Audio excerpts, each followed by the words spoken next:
morning. So just before we head on to our next speaker, I would like to actually make an acknowledgement of country. So we were meant to be on the campus at University of Western Australia. And of course, on that campus, we are on Noongar land.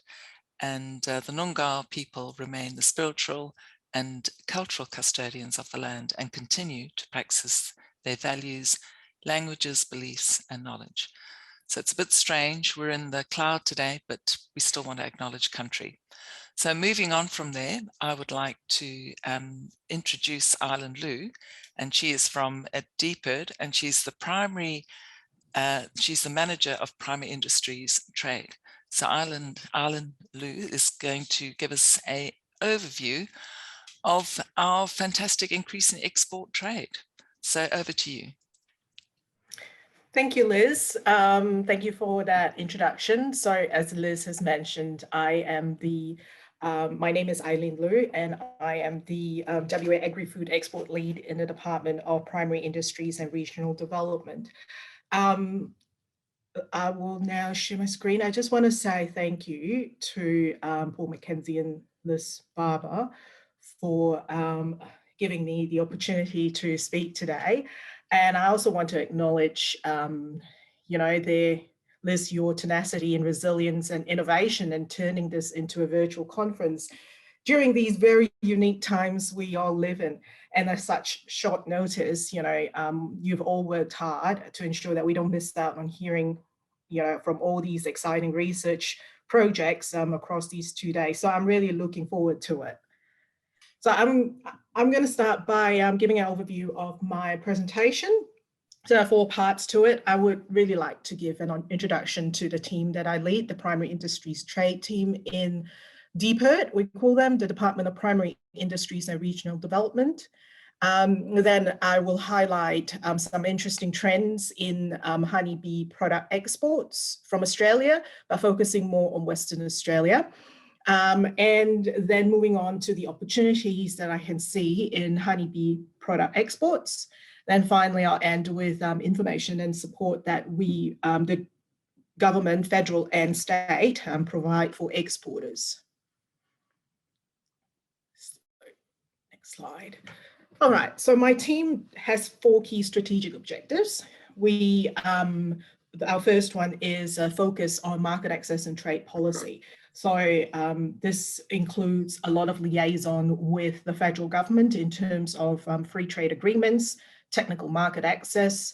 Some examples of activities we are currently undertaking is under the UK free trade agreement and the current negotiations and the EU free trade agreement. We're investigating opportunities for Western Australia from these free trade agreements.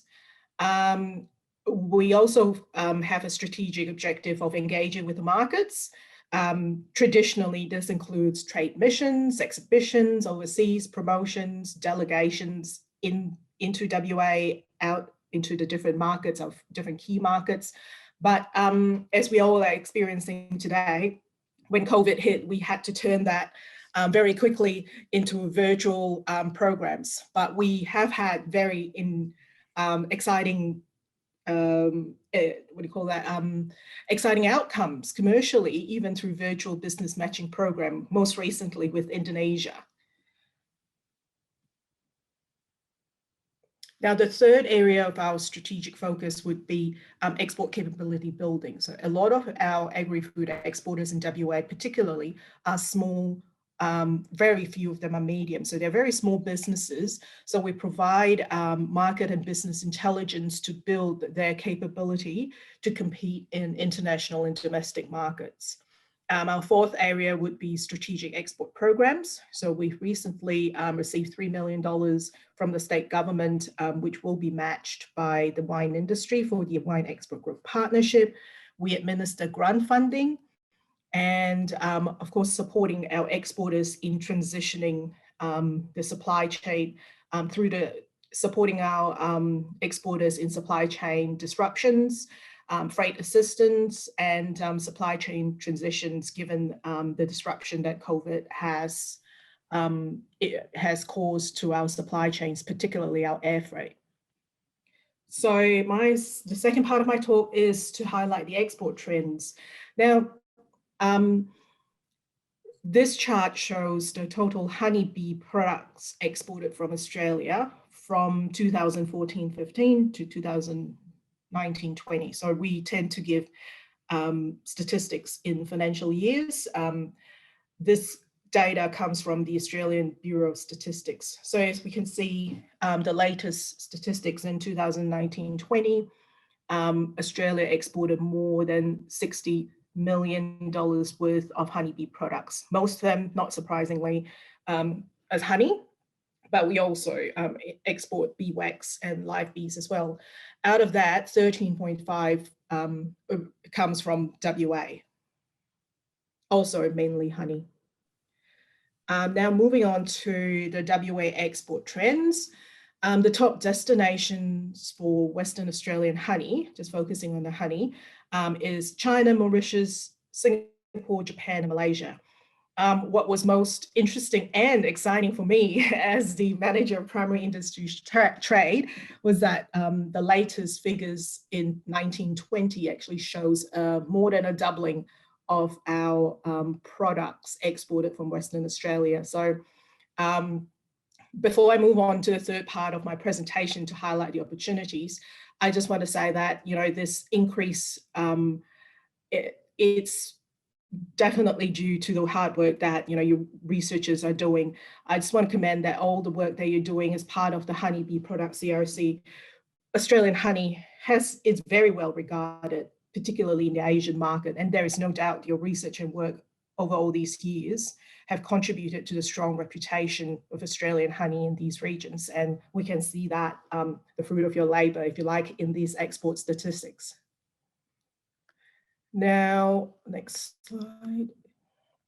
Opportunities. So we deal a lot with consumers, markets. Every market is different. Every market has their own nuance.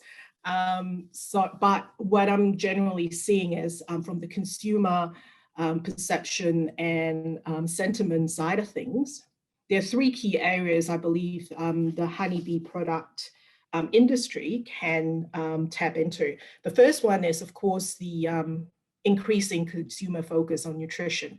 Now, Asian consumers particularly are very focused on the nutritional content and safety of their food.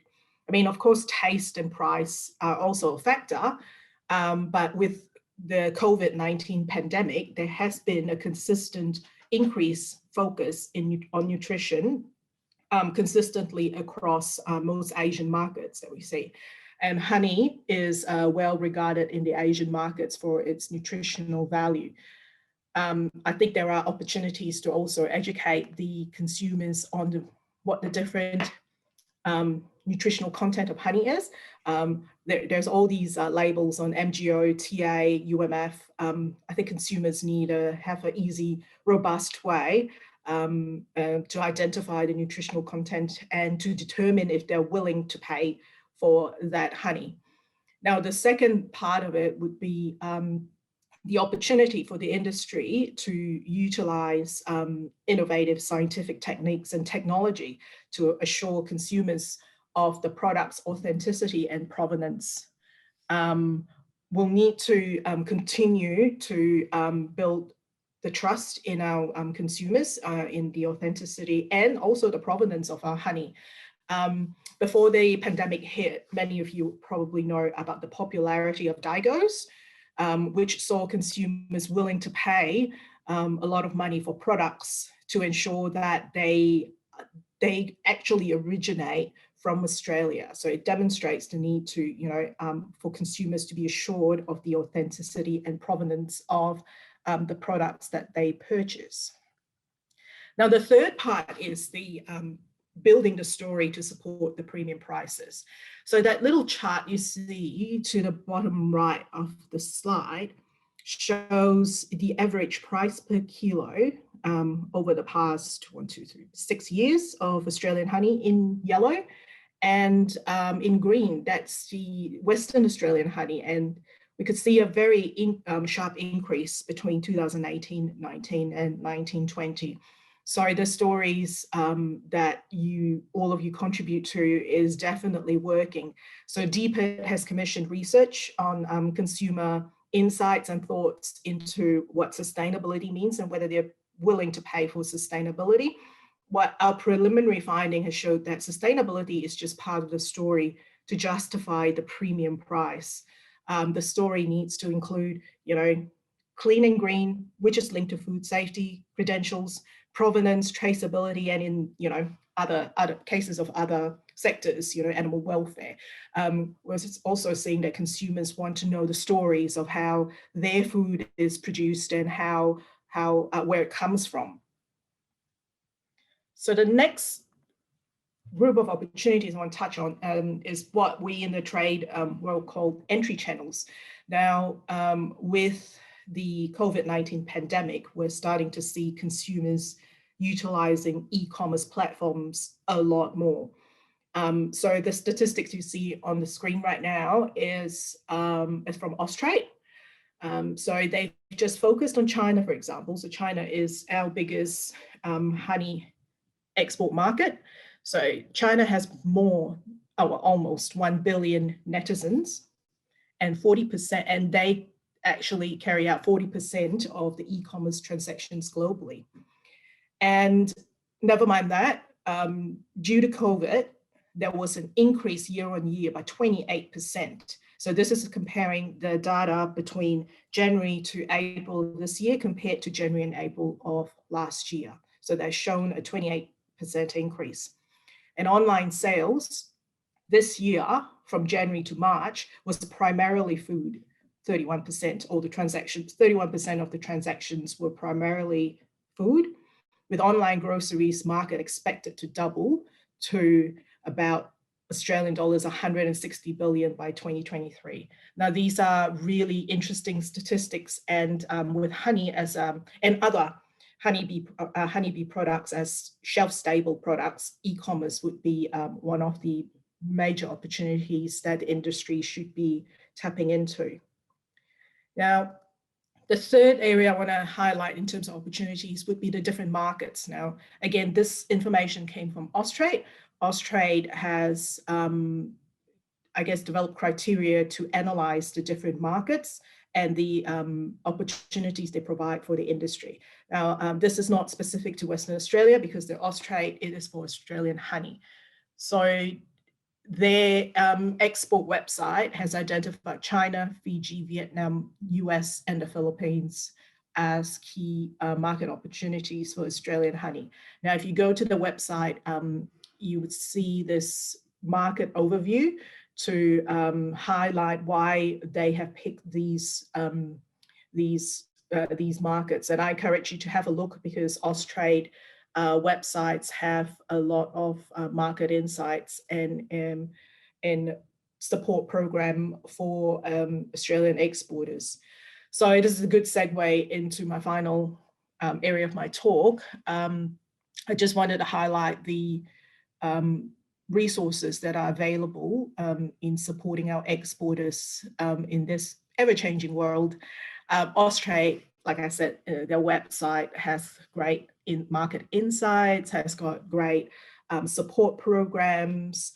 And also because if we've got a lot of small exporters here, small businesses here. So if you've never exported before, Austrade also has a self-assessment tool you could use to determine if you're export ready, and they can point you to resources that you need to get yourself export ready.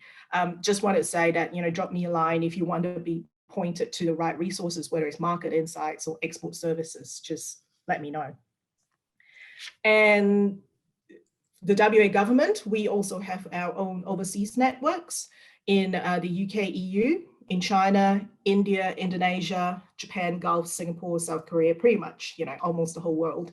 And in DPIRD, so Department of Primary Industries and Regional Development, in my little directorate, Agribusiness, Food and Trade, we've got multiple programs to support the industry through its export journey.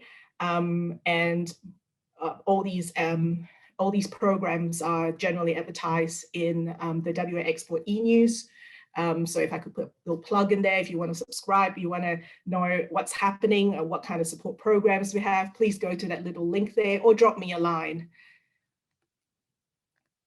So that's the end of my talk. I just want to thank the CRC for honeybee products again, particularly, Paul McKenzie and Liz Barber, as well as the organizing committee for giving me the opportunity to speak here today. I would just want to say that with the conference now virtual, I actually can attend more of the presentations than I had originally planned.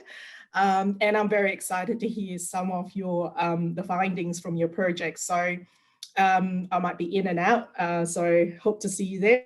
And I hope you will continue to enjoy the next 2 days of the conference. Thank you. Great. Thank you, I-Lyn. That was great. So before we just stop recording, I just wanted to actually just say one other thing, was that actually we can unshare. So it was just that I want to say that it's just a pity that our workshop never happened with our whole traceability. So anyway, maybe when after the this period is over, we can all get together and you can actually see that. But thank you very much. Really appreciate that. Okay. Thank you. See you then. Bye-bye. Bye.